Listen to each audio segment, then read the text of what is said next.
wasiirka wasaaradda shaqo-gelinta arrimaha bulshada iyo qoyska Soomaaliland Marwahinda Jaamac Xirsi Gaani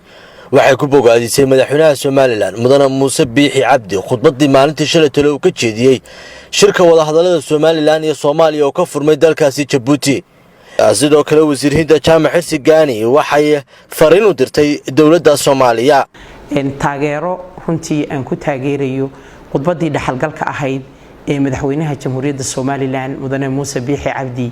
uu ka jeediyay beesha caalamka iyo kooxdii Muqdisho ka timi hortooda iyo sidoo kale wadamada aynu jaarka nahay waxaan leeyahay mudane madaxweyne waxaad jeedisay runtii khudbadii qaranka Soomaaliland uu kugu wakiishay in aad ka midho dhalin karto meelka gaadhida iyo meelmarinta qarannimada Soomaaliland oo runtii ay ku dheehan tahay aqoon waayo aragnimo dadaal iyo dulqaad badan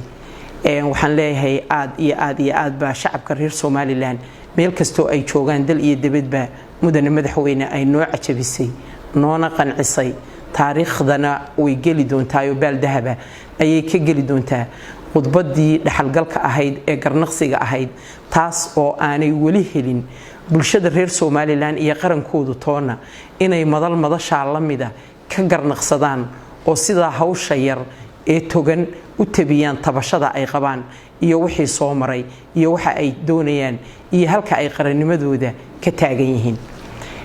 waxaan jecelahay kelmadda inaanay waxba farxadu isii raaridine aan ku soo koobo taageerada aan u hayo madaxweynaha Jamhuuriyadda Soomaaliland runtii aan la wadaagayo bulshada reer Soomaaliland inteeda kale waxaan jecelahay inaan qodobka labaad ka dhigto in aan idhaahdo kooxdii xamar ka timi ee madasha fadhiday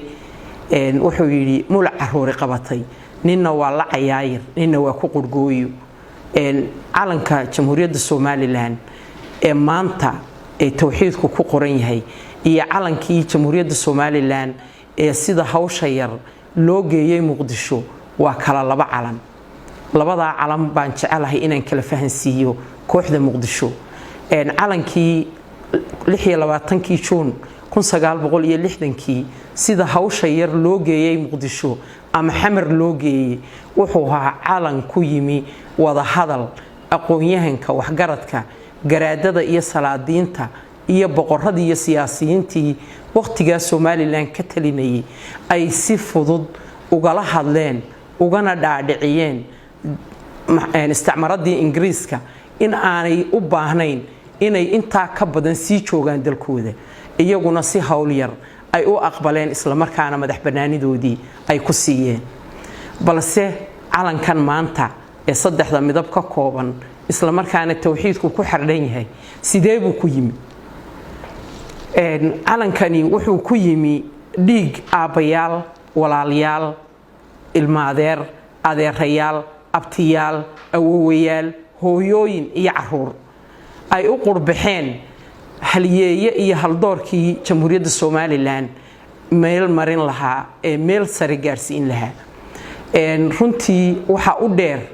geerida iyo dhibashada iyo dhibaatada hantidii iyo dhaqaalihii waxna ay kolayadii xamar ka timi rarteen waxna lala dhacay madaafiicda iyo gantaalaha diyaaraduhu ay ridayeen sidaa darteed wuu ka hawl badan yahay ama wuu ka culus yahay ama wuu ka go'aan adag yahay calankii shalay midnimada lagu keenay ee hawl yaraanta lagu helay waa calan loo haysto mag iyo diyo iyo xasuus iyo taariikh oo lagu dugsado hanada badan oo hebelele sida aawadeed wuxuu yiri waxa aan mag iyo qaan gashi magac leh oo jira isu soo minguurshiyo sida aad u maran tahay waxay muujinaysaa sida aynu moogow kalamaan u kala nahay waxaan leeyahay arinta waynu ku kala duwanahay kalamaana waynu ku nahay runtii madaxweynaha Jamhuuriyadda Soomaaliland waa madaxweyne aanay dooran 100 qof oo qol ku jira ee waa madaxweyne ay doorteen shacbiga ku nool 23 degmo doorasho oo Jamhuuriyadda Soomaaliland ka kooban kuna helay cod boqolkiiba in ka badan 55 isla markaana huwan rabitaankooda iyo karaamadooda iyo iyaga taageeradooda intaba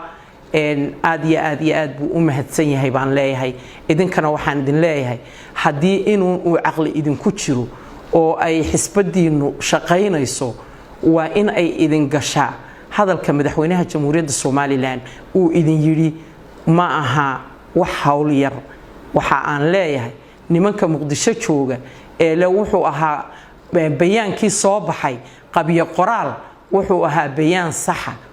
oo dhaba oo ay dawladda Djibouti wasaaraddeeda arrimaha dibadda daabacday taasoo lagu cadeeyay rabitaanka iyo doonista shacbiga Soomaaliland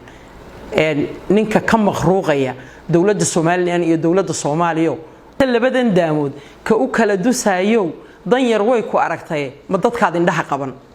waxaan idin leeyahay ma dadkaad indhaha qabanaysaan Soomaaliland waa dawlad qarana oo calan leh dhamaystirtay shuruudaha uu qaran leeyahay oo dhan haddii aan la aqoonsanna imisa dal nool oo jira oo dunida ku nool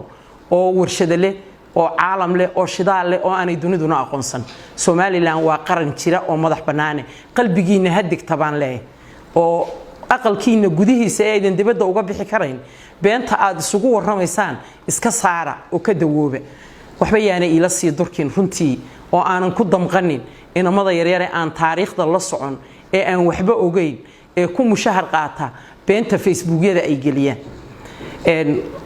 waxaan jecelahay qodobkayga saddexaad ee aan ku soo ururinayo inaan kula hadlo beesha caalamka oo aan idhaahdo beesha caalamka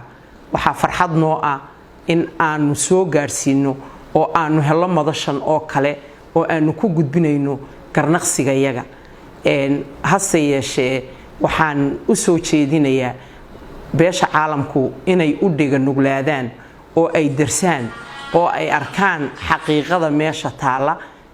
runtii gooni isu taaga Soomaaliland kuma iman rabitaan siyaasi ee wuxuu ku yimi rabitaanka bulshada reer Soomaaliland ayuu ku yimi kaas oo ah lama taabtaan intii Soomaaliland ay u dul qaadan karaysay docadocaynta iyo daandaansiga iyo gardarrada inamada yaryar maangaabka ah ee Muqdisho jooga na way u dul qaadatay waxay taagan tahay waqti Soomaaliland runtii dulqaadku uu ka dhamaaday ama uu ka yaraaday oo ay soo kartay gardarrada joogtada ah ee lagu hayaa waxaan beesha caalamka u soo jeedinayaa si loo ilaaliyo xasiloonida gobolka si loo ilaaliyo jiritaanka iyo wada noolaanshaha darisaadka si loo ilaaliyo shacbiga reer Soomaaliland ee horumarka gaadhay ee muddada 30 sanadood ah nabadda ku naaloonaya loo meel mariyo nabadooda si looga ilaaliyo dhibaato iyo qalalaase ku yimaada qolada xamar ee runtii awalba sakaraadka ku jiray ee dhibaatadu haraysay waxaan idinka codsanayaa oo aan baaqayga u soo jeedinayaa inaad aqbashaan oo aad hoos u eegtaan qarannimada iyo midnimada Soomaaliland gabagabadii waxaan bulshada reer Soomaaliland leeyahay hadday midugtu kali tahay taar ma goyseen idinkana waxaan idin leeyahay isku tiirsanaado ka tashada cadaawaho isku tiirsanaada luqmaan maxamed farax bulsho TV Hargeysa